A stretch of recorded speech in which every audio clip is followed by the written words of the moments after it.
আপোনালোকে মানে এই কথাটো কোৱাটো অলপ উচিত হোৱা নাই, কাৰণ আইনগতভাৱে কি হ'ব কি নহ'ব আপোনালোকে অলৰেডি মানে কোনোবা এজনক দোষী ঘোষিত কৰিয়ে দিছে। কিন্তু আইনগতভাৱে নোটিছ দিয়া হৈছে, নোটিছৰ পিছত যদি তেওঁ নাহে তেতিয়া আইনগত ব্যৱস্থা হ'ব। তেওঁৰ এগেইনষ্ট যদি এভিডেঞ্চ ওলায় তেতিয়া একশ্যন লোৱা হ'ব। মই এটা কথা আপোনালোকক সকলোক ক'ব খুজিছোঁ, এটা ইম্পৰ্টেণ্ট কথা হ'ল যে নতুন যিটো আইন আছে ভাৰতীয় নাগৰিক সুৰক্ষা সংহিতা, তাত ক্লিয়াৰলি লিখা আছে যে কোনোবা এবস্কণ্ড কৰিলেও তেওঁৰ এগেইনষ্ট চাৰ্জশ্বিট হ'ব পাৰে, তেওঁৰ এগেইনষ্ট কেছৰ ট্ৰায়েল হ'ব পাৰে, তেওঁক কনভিক্ট কৰিব পৰা যায়। আগত যিটো বাধা আছিলে যে এবস্কণ্ডিং থাকিলে কোনোবা কাৰোবাক আপুনি কনভিক্ট কৰিব নোৱাৰে, ট্ৰায়েল কৰিব নোৱাৰে, এইখিনি বাধাটো আঁতৰাই দিয়া হৈছে। এইটো হ'ল 1 নম্বৰ। 2 নম্বৰ, মই পাৰ্চনেলি ভাবোঁ যে কিছু সময়ৰ কথা, অন্ততঃ X হওক, Y হওক, Z হওক, তেওঁলোকে আইনৰ লগত আহি সমৰ্পণ কৰিবই লাগিব, তেওঁলোকে আইনৰ আওতাত আহিবই লাগিব। কোনো তেনেকুৱা কথাই নাই, এই মোক কৈ ল'ব তেওঁ কথাটো।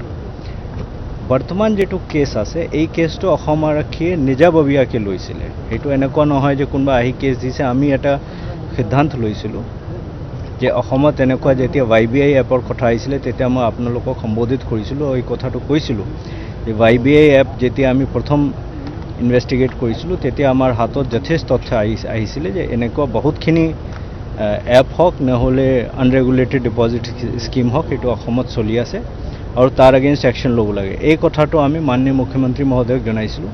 তেতিয়া তেখেতে আমাক গ্ৰীণ ছিগনেল দিছিলে যে আপোনালোকে যেনেকৈ যি হাৰত যাব বিচাৰে সেইটো কৰক।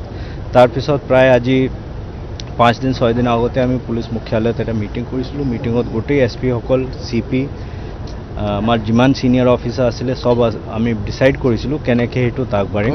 এই ইনভেষ্টিগেশ্যনটো কমপ্লিটলি, মই 100% কৈছোঁ, 100% টেকনিকেল ইনভেষ্টিগেশ্যন।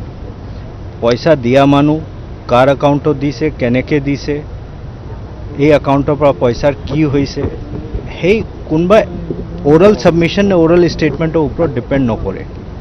যাৰ যি ওলাব তাৰ ওপৰত তেনেকৈ একশ্যন লোৱা হ'ব। XYZ 2জন মানুহ 3জন মানুহৰ কাৰণে সেই ইনভেষ্টিগেশ্যন ৰৈ নাথাকে, তেওঁলোকৰ ওপৰত নিশ্চয় একশ্যন হ'ব।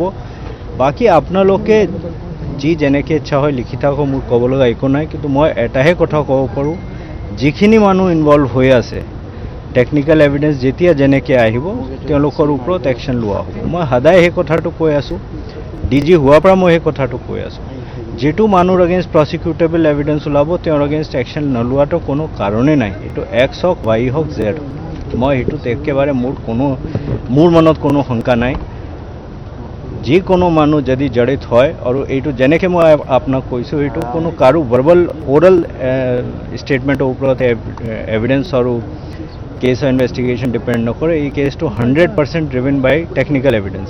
ত' টেকনিকেল এভিডেঞ্চ যাৰ এগেইনষ্ট ওলাব, যিয়ে নহওক, তাৰ এগেইনষ্ট আমি একশ্যন ল'ম।